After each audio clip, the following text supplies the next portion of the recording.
Buenos días muchachos, vamos a continuar con las clases de Historia Universal y hoy le vamos a poner fin a este periodo conocido como la Guerra Fría. Hoy vamos a hablar de dos grandes temas. Vamos a ponerle fin a esta Guerra Fría hablando de la reunificación alemana y la desintegración de la Unión Soviética. Vamos a hablar de los acontecimientos que llevaron a que hoy nuevamente la Unión Soviética sea Rusia, país capitalista, ¿no? Y evidentemente se dé el triunfo de los capitalistas de Estados Unidos en todo este periodo conocido como la Guerra Fría. Vamos a empezar hablando de la reunificación alemana.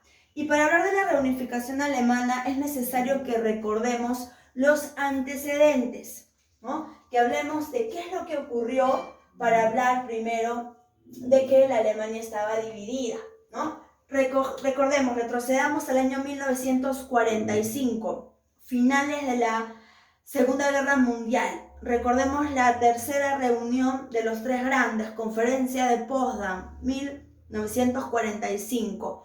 Ya no estaba Roosevelt, recuerda, estaba Truman, Stalin y Churchill. ¿Qué cosa deciden ellos? Darle una lección a Alemania, dividir, ejecutar lo acordado en la Conferencia de Yalta. La división de Alemania en 4 partes. Por eso hablamos de que Alemania quedó dividida, o Berlín quedó dividida en 4 zonas. Recuerda, una para Estados Unidos, para la Unión Soviética, para Inglaterra y para Francia. Años después, 1949, recordemos que por la aplicación del Plan Económico de Estados Unidos, el Plan Marshall, Europa Occidental empezó a crecer económicamente. ¿Qué es lo que provocó esto? Que la gente que vivía en el oriente buscara migrar, ¿no?, al occidente. Ya para esto se habían formado 2 zonas nada más. La República Federal Alemana, o la llamada Alemania capitalista, ¿no?, y la República Democrática Alemana, o la Alemania comunista. Esto va a provocar, ¿no es cierto?, entonces que Alemania deje de estar dividida en 4 y se convierta en 2 zonas, capitalista y socialista, RFA, RDA. Y ya para el año 61, las fuertes migraciones que se van a dar entre el año 48-49 hasta el año 60 van a provocar que en el 61 la parte de la RDA esté al borde de colapsar. Y entonces Walter Ulbricht ordene construir el muro de Berlín. Recuerda que este muro de Berlín va a ser considerado el símbolo de la Guerra Fría, el muro antifascista, ¿no?, el muro de la vergüenza. ¿Quiénes se encontraban gobernando en aquel entonces? Kennedy, ¿no?, y Nikita Khrushchev. Entonces ahí vamos a mencionar la construcción del muro de Berlín. Entonces, yo hablo de 3 antecedentes para hablar primero de la reunificación alemana. Por supuesto, hablo de que Berlín estaba dividido en 4, de la formación de la RDA y la RFA, y evidentemente de la construcción del muro de Berlín. Entonces, vayamos a los hechos. ¿Qué es lo que va a ocurrir aquí? Bueno, vamos a mencionar que en la RDA, Erich Honecker, ¿ya?, va a ser sacado del poder. La gente no estaba de acuerdo. ¿Por qué? Porque esta construcción del muro, chicos, va a dividir, recuerda, al mundo en 2 y va a provocar crisis, ¿no?, en toda Europa. Entonces, vamos a mencionar que Erich Honecker va a ser obligado a dejar el poder. Y entonces, ya, en la parte de la RFA vamos a encontrar a Egon Krenz. ¿Quién es Egon Krenz? ¿Ya? Perdón, en la parte de la RDA vamos a encontrar a Egon Krenz. Él va a asumir el poder. Ahora, él no va a hacer nada para cambiar la situación que estaban viviendo en aquel entonces. En la RFA, ¿ya?, se encontraba Helmut Kohl. Estos 2 personajes importantes. Ahora, ¿qué es lo que va a suceder? Egon Krenz se va a ver obligado a levantar la restricción de los viajes de la RFA a la RDA, porque las 2 Alemanias se habían reunido con cinceles, con combas, y se habían querido traer abajo pues el muro. Y esto va a provocar evidentemente que se levanten las restricciones de viajes. Y se van a reunir las dos Alemanias, la RFA y la RDA. Esta reunión va a provocar el acuerdo de Dresden. El acuerdo de Dresden.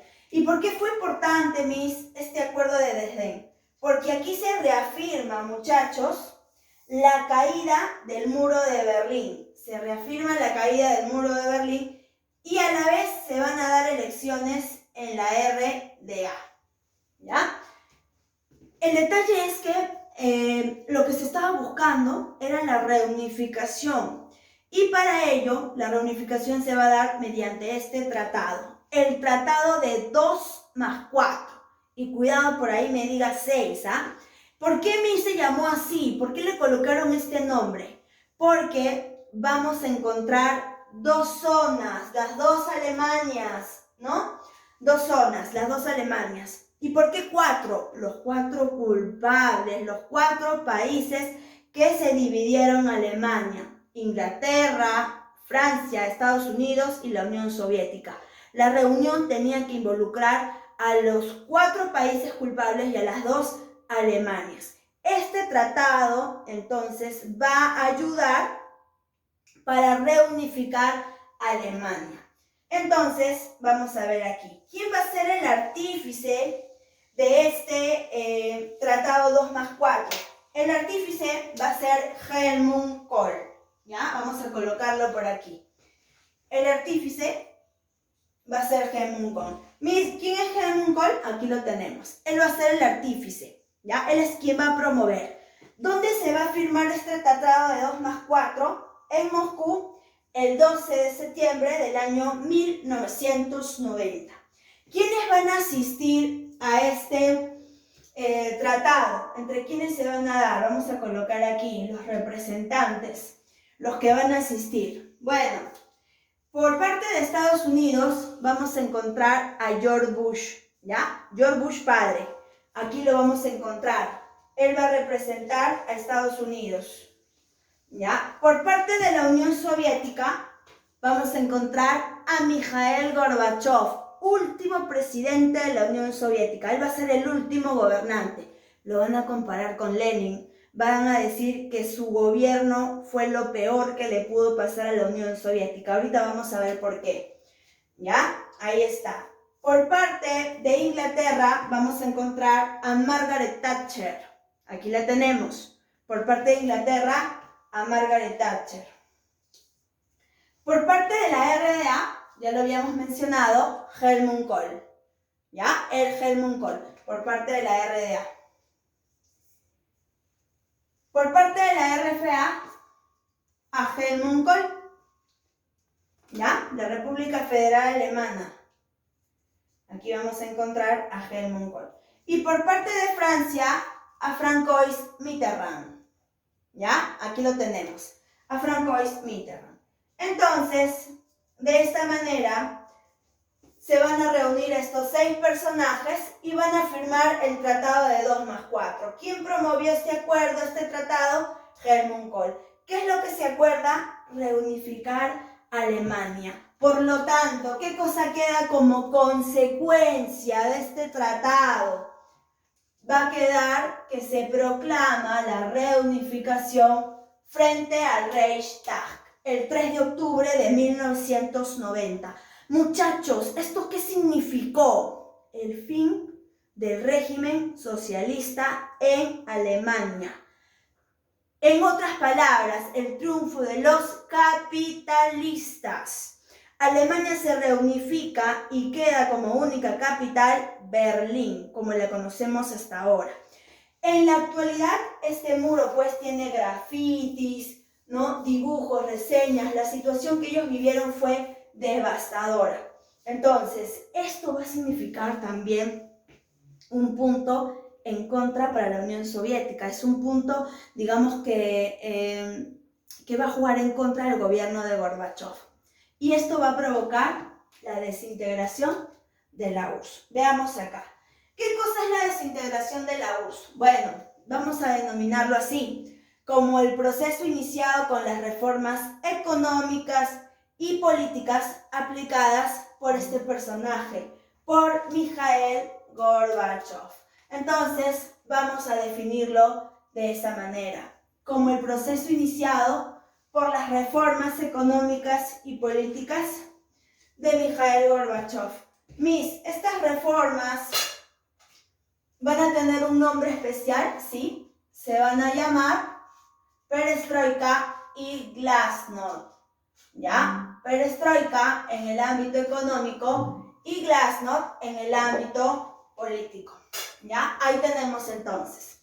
Entonces, vamos a hablar básicamente del gobierno de Mikhail Gorbachev.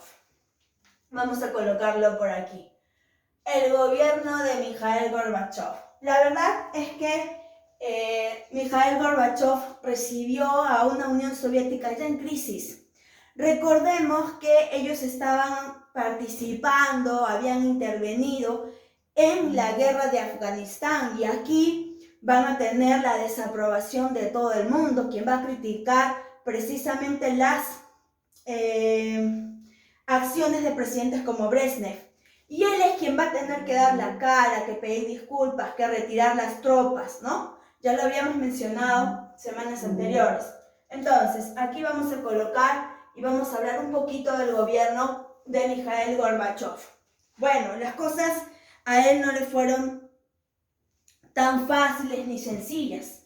Vamos a mencionar que cuando él estaba gobernando en el año 1986, el 26 de abril para ser específicos, la central nuclear Vladimir Ilich Lenin, conocida como, bueno, se encontraba en la ciudad de Ucrania, ya va a explotar durante la prueba de corte eléctrica. Y esto se conoce como el accidente de Chernóbil. Se va a dar en el gobierno de Gorbachev. ¿Él no tuvo nada que ver? No, no tuvo nada que ver. Pero como se da en su gobierno, definitivamente esto va a afectar más aún la situación económica en la que ellos, digamos, vivían o atravesaban. ¿Qué más ocurrió? Va a ocurrir el llamado terremoto en Armenia. ¿Ya? Este terremoto también es conocido como el terremoto de Spitak.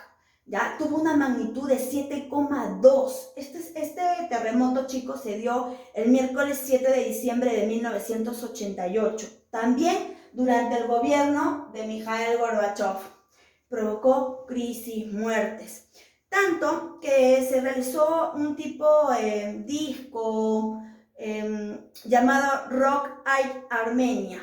¿Ya? ¿Para qué? Esto lo organizaron diversas bandas de rock con la intención de recaudar fondos para levantar la ciudad de Armenia. Entonces, este acontecimiento también se da durante el gobierno de Mikhail Gorbachev. Pero vamos a hablar de las cosas de las que sí se le puede acusar, ¿no? Vamos a hablar de su política interna, de la política interna.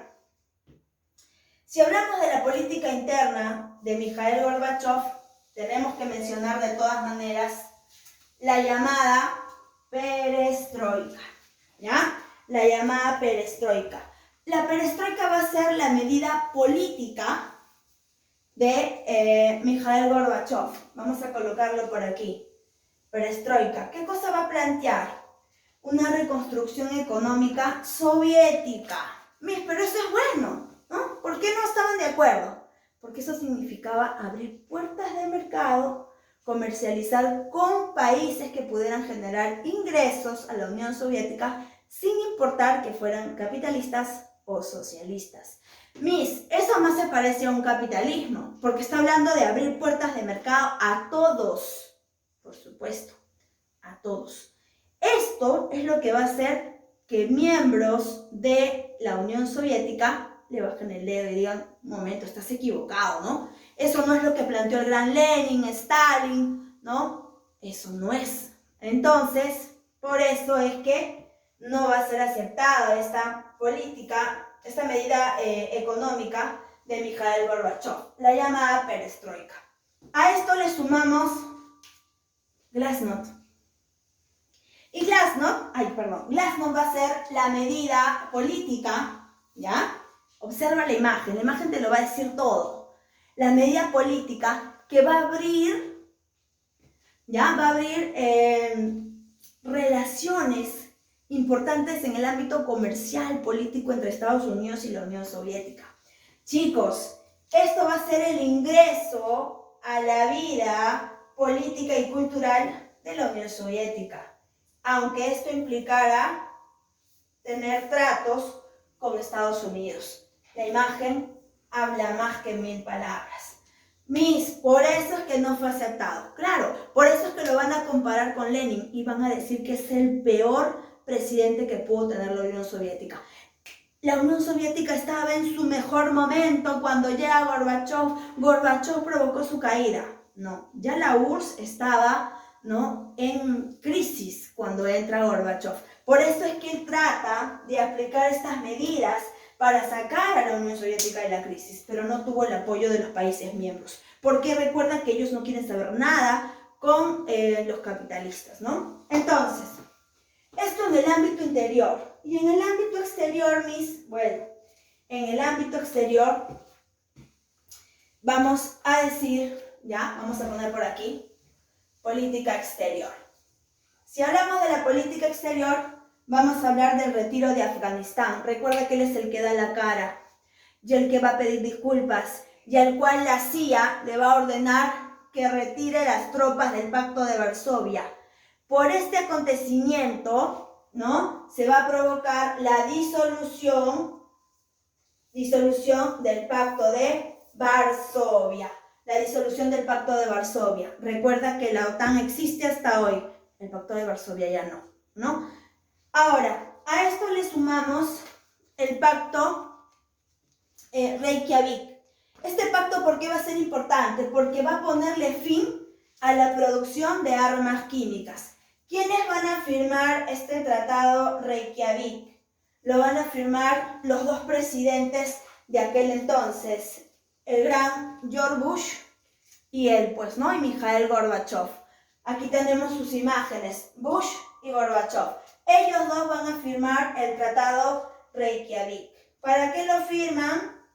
¿Con qué intención? Con la intención de acabar, ¿no?, con la producción de armas químicas. Entonces van a tratar de buscar paz. Claro, recuerda que están buscando, o la Unión Soviética, Gorbachev está buscando pues una reconstrucción económica, un ingreso a la vida política, tratos importantes, ¿ya? Pero como esto no fue bien visto, ni bien aceptado, entonces, ¿qué va a generar? ¿Qué va a dejar como consecuencia? La situación va a ser grave. ¿Y qué vamos a encontrar como consecuencia entonces? Bueno, como consecuencia vamos a encontrar la crisis del comunismo. Esto significaba que ellos tenían una inclinación al régimen capitalista. Entonces, por lo tanto, este sistema no funcionó. Llegó a un momento en que ya no era sostenible, que no generaba una estabilidad económica y política para la Unión Soviética. Pero los demás países miembros no lo vieron así y empezaron a retirarse uno tras otro, volviéndose independientes. Entonces, esta consecuencia que genera la crisis del comunismo en el año 1991 provocó la disolución de la Unión Soviética. Se separan todos los países miembros y la Unión Soviética entonces deja de ser URSS para convertirse nuevamente en Rusia, ¿ya? Aquí lo vamos a colocar y entonces, ¿qué dejamos o qué entendemos de este tema? Que con la caída de la URSS, muchachos, con la caída de la Unión Soviética, estamos poniéndole fin a la Guerra Fría y estamos mencionando el triunfo del régimen capitalista, ¿ya? No te olvides, cuando hablamos del fin de la Guerra Fría, todo va de la mano. La reunificación alemana con la desintegración de la URSS. ¿En qué gobierno, con qué gobierno se da la desintegración de la URSS? con el gobierno del gran Mikhail Gorbachev, ¿no? Por sus medidas conocidas como perestroika y glasnost. No te olvides, aspecto económico, aspecto político. Entonces, eso tiene que quedar claro, no te vayas a olvidar. Entonces, hasta aquí hemos visto el fin de la Guerra Fría.